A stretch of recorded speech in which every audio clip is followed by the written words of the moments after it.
सीतेला, लक्ष्मणाला, मारुतीरायाला माझ्या आधी करून सगळ्या भक्तांना देण्याची माझ्या अंतःकरणामध्ये खूप इच्छा होती रे राजा.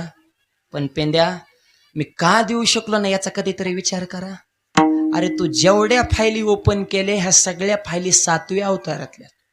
मी ज्या वेळेस प्रभू रामचंद्र होतो आणि राम अवतारामध्ये माझा कायदाच असा होता, वरतो निदा अवतारातला माझा कायदा आहे, माझं ब्रीद वाक्य, बोलिले वाल्मिक तैसेची करीन. जसं वाल्मिक ऋषीने लिहिले तसं मला वागावं लागले. त्यांच्या शब्दाच्या बाहेर मला एक पाऊल सुद्धा टाकता येत नव्हतं. साधूचा शब्द मी खोटा ठरवू शकत नव्हतो. मग वाल्मिक ऋषीने जर ह्यांना देण्याबद्दल काही तरतूद केली नसेल तर मी साधूचा शब्द, संताचा शब्द खोटा कस काय ठरवू? त्यांची ऑर्डर मी मातीत कस काय घालू? पेंद्या सांग. जर माझा नियम होता वाल्मिक ऋषीने लिहिलंय तसं वागायचं, मग त्यांनीच लिहिण्यात जर काय दिलं